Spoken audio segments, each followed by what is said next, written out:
Hey, I am a Revision Geek and I want you to come and join my Revision Geek world. Welcome to the Diaries of a Revision Geek. I cannot wait for you to watch these interviews. They are so super fun. I've got qualified accountants together talking about their revision journeys, the highs, the lows, the struggles, and all the things in between about how other people got their plaque up on the wall and how they got qualified. I've picked qualified accountants in my LinkedIn network on purpose to help and support you guys, to inspire and motivate you if you are on your accounting journey. Feel free to like and subscribe below for more. Just click on the icons and I will keep you up to date with the Diaries of a Revision Geek. Let's get started.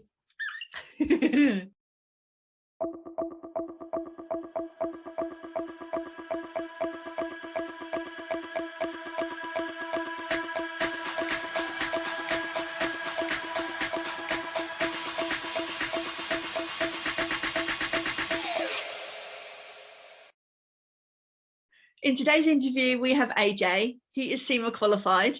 In Ajay's journey, we talk about how hard and challenging it was for him to qualify, how his exemptions helped and hindered his CIMA journey, what kept him motivated, and we talk about his specific exam technique. Enjoy the Revision Geek interview. Let me know what you think.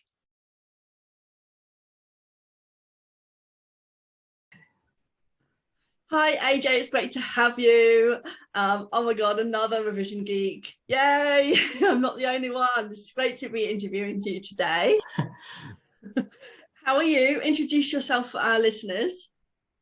Hi, I'm Ajay Mistry, and I currently work in Atos. I've been there for about 3.5 years now. I finished my CIMA. I did my last case study in May 2021, and then I officially qualified after doing my CIMA pair on December the 23rd. So it's only been a couple of weeks since I've been fully qualified. So it's quite a good feeling. Oh, that is a good feeling. Like, yeah, so you've had your exams done and now now your plaque is in the post. yeah. They say it takes about 3 months. So hopefully it comes before then, but it's quite exciting. Yeah, you can use the letters after your name now. So yes, yeah. It's exciting. Another fellow CIMA qualified accountant in our gang. We've had a range in the interviews, so we've got a CIMA journey today. So talk me through your CIMA journey. I'd love to know. Okay, so my CIMA journey, I'd say, started in 2019. So around Jan 2019. So I was already in the company for 3 months. And so luckily I only had to do 7 exams with CIMA, because prior to that at university, I did accounting as a degree. So I got a lot of exemptions from there, from Aston University. So I was in like a good stead to do my, just literally finish off what's left of my CIMA exams. So I think the most notable one was actually my first exam, where I had to do the operational case study. It was the first professional exam I ever did. And I remember prepping for it, not knowing what would come up. And I thought it was a bit like a university exam where it was clear and obvious what they're going to ask you. I sat through that exam for 3 hours and I genuinely thought I failed it. I did the exam. I had one of the variants where they twisted like the scenario. So they used to call it variant 5. So it just throws you on the day. And I remember doing the exam and then sitting in my car and then telling my friends, I was like, yeah, I'm probably gonna have to resit that.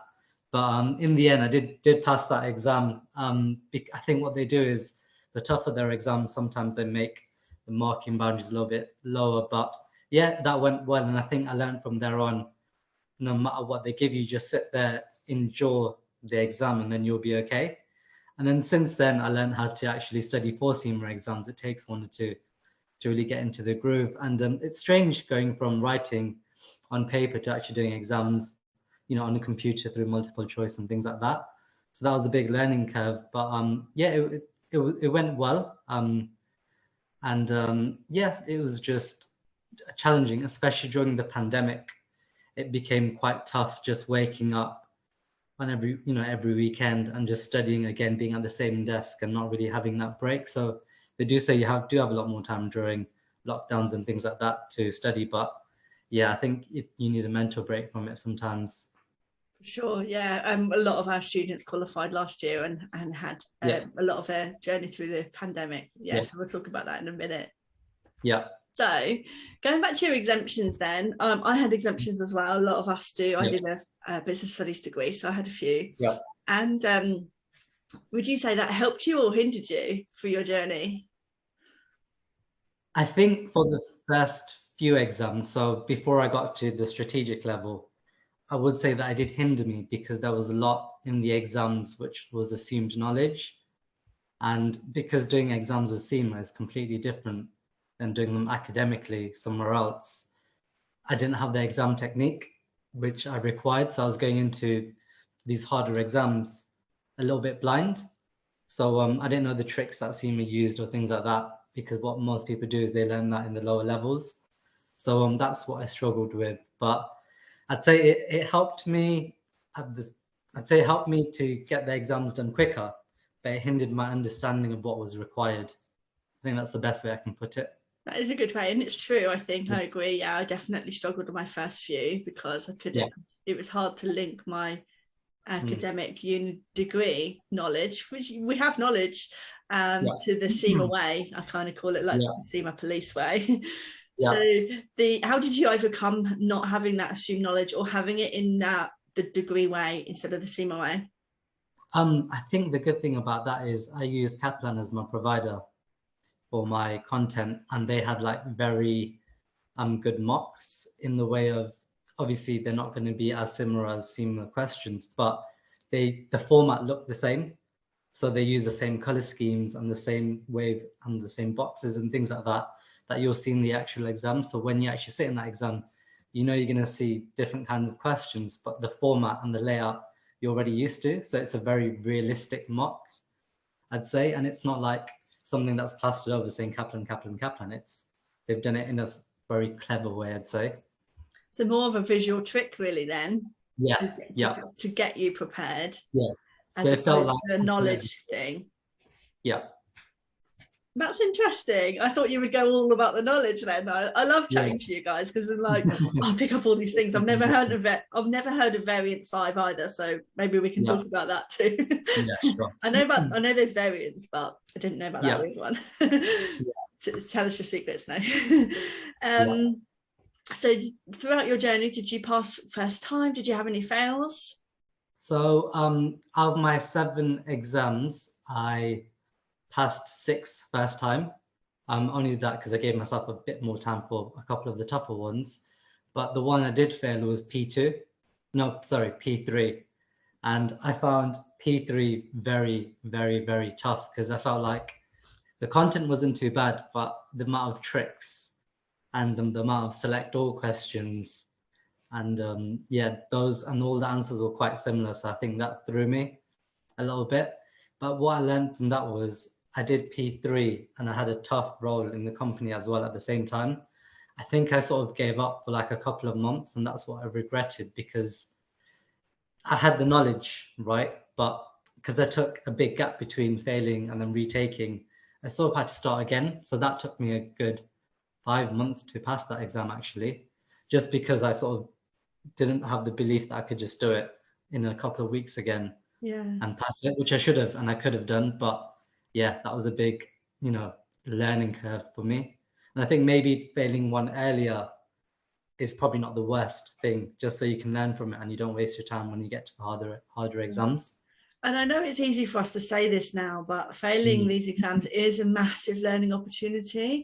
And maybe not failing them 4, 5, 6 times, maybe not learning that way, but once or twice, it's really like you just learn the smart way for you to get past your knowledge and your confidence base. Like, obviously we don't want people to fail, right? But if you do, like, really, it's not the end of the world, right? Yeah, it's not. Yeah, that's the thing. I remember sitting through my F3 exam, and in the moment, because I learned so much for that exam, I remember sitting there and saying to myself during the exam, like, you better pass this because you're not going to go through this again.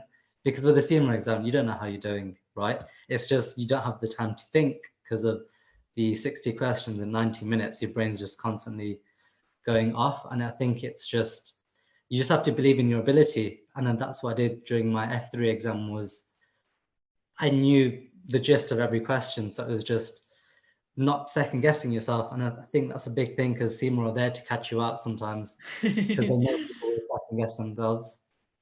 I'm glad you said those words, like belief and you believing in yourself, because if we had had a chat between your P3 fail, like within that week afterwards, I would have politely coached you through like it's your belief, it's not your knowledge base. Like obviously, unless you got maybe like 30%, 40% or something, then there's a knowledge gap. But if you if you failed with less than 10%, then it's we can redo it. A little buffer, maybe 2 weeks, maybe 3, I normally say, you know. Exactly. If you had believed you could do it, it would have made a difference. I'm not saying you would have passed the second time, but it wouldn't have been that length of time, right? And any, like, I don't know what the word is, like reducing your confidence level even more every single week, because it's a black cloud hanging over you, right? You knew you still had to do it. Yeah, that's the thing. I feel like you don't feel like you're making progress if you just leave it. And it's so easy to be like, okay, I'll pick it up next month. It's like going to the gym. You'll be like, oh, I'll pick it up next month. And then it comes and you're like, oh, maybe a little bit later on. And you can go into like a snowball effect of just delaying exams. So what made you do it? What made you re-pick up the P3? In all honesty, it was in my company, we have appraisals where 50% of your appraisal is based on how many exams you get done. So we had that incentive of you have to do a minimum of 2 exams or it doesn't look great on your development in the company. So I had my appraisal coming up and I was like, well, I need to pass at least 1 in this period. But luckily, because of COVID, they're a bit more lenient.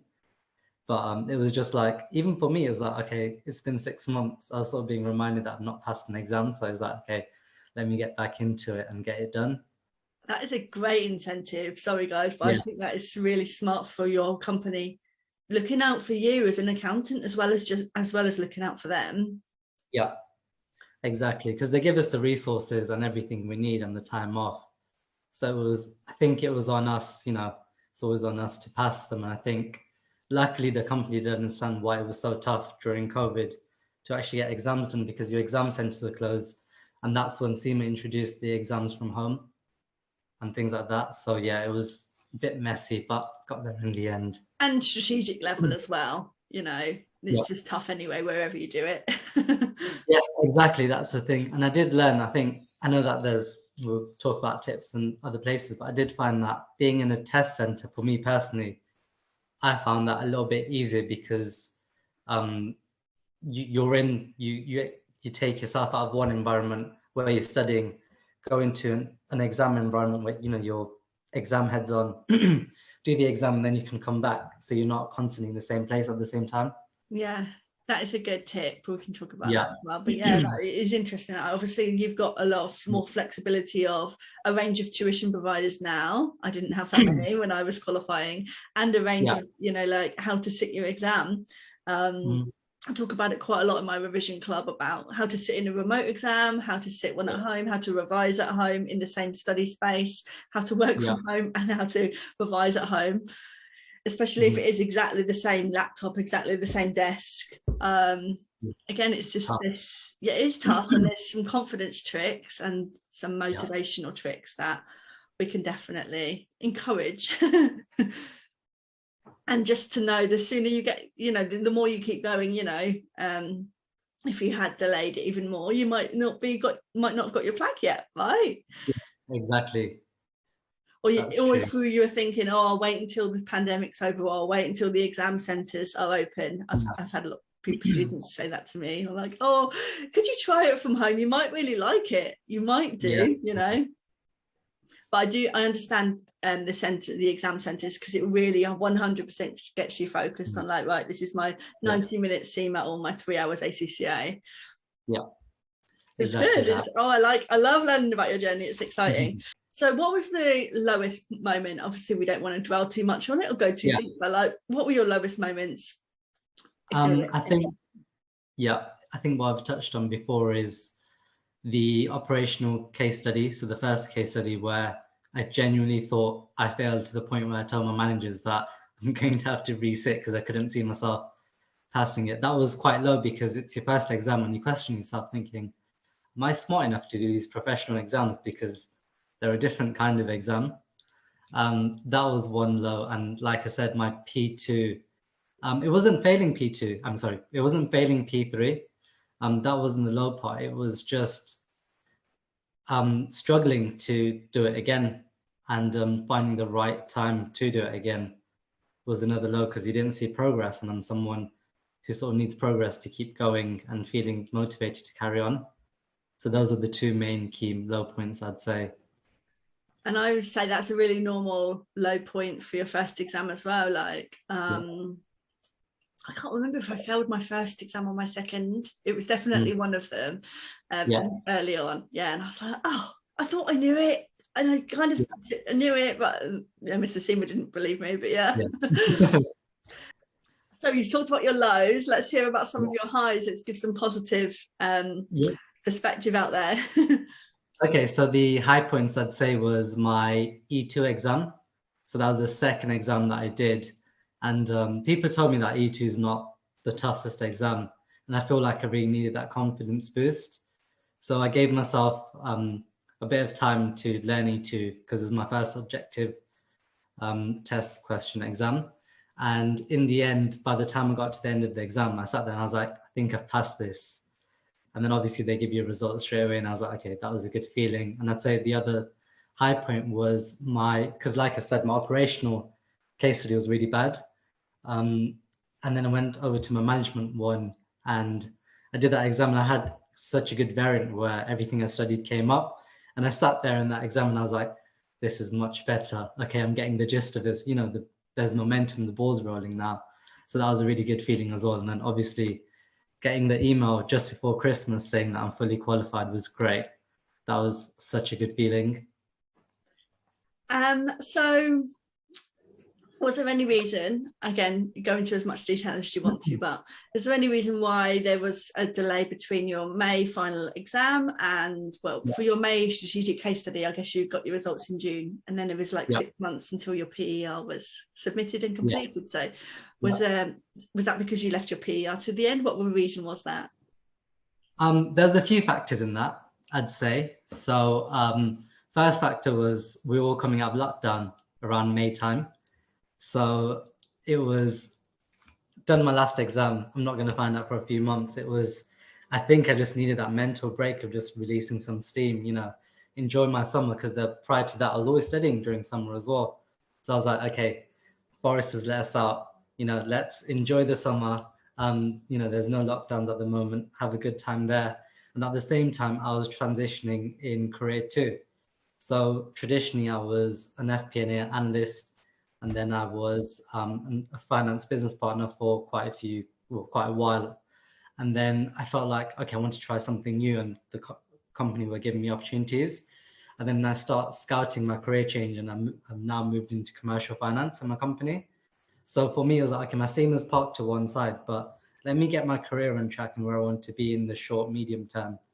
Let me work on that and then go back to CIMA, because I knew it was secured sort of thing. And so I was doing that at the same time, but then I only worked on my PER on weekends. I only started that after my last exam. I was told start it earlier and things like that, but it was just, with everything working, I was like, it's fine, I've got the time. So I spent quite a few weekends, and I saw it more, I'm someone who prefers exams and studying over things like coursework and stuff. So for me, that was a mental block. I think I found that tougher than sort of, just doing exams again. I would rather have just done another exam and get it out of the way. That's interesting. That's good to know. I know a lot of people do leave their PER till the end, and my recommendation is, if I had to give one, would be to, while you're waiting for your management case study and strategic case study results for that 6 weeks period, just do a little bit of PER then and a little bit of PER at the end, and then you'd be like, the day you've got your results, submit. Yeah, exactly. But it is a little bit like coursework. It is, and it's even a little bit more embarrassing is the wrong word, but obviously talking about yourself and like, showing what you've done and making yourself shine. You're like, I've got to talk about myself. I know a lot of students have come to me. I have a little PER course now that people can speak to me about, so just send me a DM if you're interested in that, because I don't want it to take you that long. You could have qualified a few months earlier, In hindsight, it's easy to say, totally get that, but if you're struggling or need to do your PR, then let's have a chat. Because it's worth it. I can't wait for you to send me your picture of your plaque. I've got some lovely light in my room right now, but my plaque is here. I think I think it would have been great. I think after doing my exams, I think if I knew there was someone to reach out to regarding the PER, that would be great, because after your exams you think you're done, and then you've got this looming, and you try and you think it's going to be quick, and it can be quick if you prepared for it, but you then learn how to do the format, and it's just learning like a whole new thing. And I'd rather than me wasting time doing all that research, if someone just told me exactly what needs to be done and what boxes need to be ticked, I think I would have done it maybe a couple of months earlier than I actually did in the end. Yeah, my little course is that little 4-step framework for sure, just because it's not super easy, but it is just a format and a structure. Just do this, this, and this. And I like to use the PER in lots of other ways as well. So a lot of students do want to change career, not career, like progress in their finance career, change jobs, get promoted. And you can use the PER for that as well in your interviews. It's not just the CIMA tool. So talk me through how you studied. Did you study every day? Did you have a revision plan? What was your study like? Yeah. Okay, so when I'm studying, I'm quite a stubborn individual. I don't enjoy studying on weekdays. I feel like if I'm working and then I study in the evening, I'm not going to be productive, nor am I going to remember anything. So I did things for like my mental health after work. I'd go to the gym, I'd go for walks, to sort of get me out of the working. And then I would block off my weekends during, even before the pandemic. I'd see people doing things socially, and I'm sitting there in my room saying that one day they'll still be worth it. But I block out my weekends and do about 4 to 5 hours each day on the weekend and concentrate fully, don't procrastinate. And that's what got me going, because I had set deadlines, I had a set amount of time, and I didn't feel like I was missing out on too much in life, because when I was studying and nothing else. And I didn't go around telling people, oh, I'm studying all the time, because I think your brain clicks on when you know you need to do something. And then I can just phase off and watch the football on the weekend and just phase out again. Yeah, so I like for me, yeah. I like that you said the switch on and the switch off. Yeah. This is maybe controversial, but I would never recommend that as a coach. And that's easy for me to say, but I love the fact that you knew how to not procrastinate. So maybe we could talk about that. But the switching on and the switching off, you can still do that on a weekday and a weekend. I just feel like a lot of students don't have the motivation to be as black and white as that, or there's a consistency that I talk about. Consistency creates confidence. So to have that exam confidence, maybe you need some more consistency. So, but obviously you didn't, which is totally fine. How did you have your exam confidence? Is that something that's just ingrained in you? I'd say the exam confidence has always come from university, where I've always gone in with whether I pass or fail, it'll be all right. And if I'm prepared for it, why would I not pass? Obviously, it threw me once, but that's when I learned, okay, I should have prepared better. But I sort of sit in the exam and I don't put pressure on myself to pass. I just put pressure on myself to do the best I can. And I go in, so this might sound a bit silly, but before I go into every exam, I have to listen to Eminem, Lose Yourself, to get myself into a state of mind where I block everything else out and it's just the exam. And friends have seen me do it and they think it's a little bit strange, because it is. If you're watching me do it, they're like, what are you doing? But I have to do that. And once I'm in that zone, everything sort of comes back to me in that moment. And I sort of detach any nerves. I do get nervous. Everyone gets nervous, right? But I try to detach any nerves and not put pressure on myself in the exam. And it's just sort of like a mentality of, if I pass, I pass. If I don't, we'll try again. I love that you said that. Oh my God, I used to do something so similar, but my song was Eye of the Tiger. Because, of the fight and just everything. Like, it's a little bit of a fight, for that. Well, my exams were 3 hours. So, it's just like souping yourself up, visualizing. I mean, A lot of Olympians do. I talk about Olympians and sports psychology all the time, and they do this. Yeah. Helen Pretty was very famous for it in my day.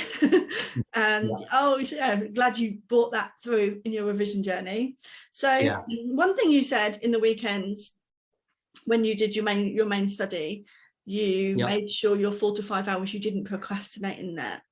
So I would say that's a hard skill to develop or know or learn to have. So any advice on how you can not procrastinate during a 4 or 5 hour revision period?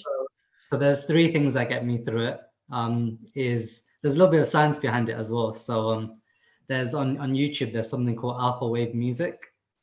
So when I'm studying, I have my alpha wave music on very low through my headphones. So that sort of just keeps my brain in tune.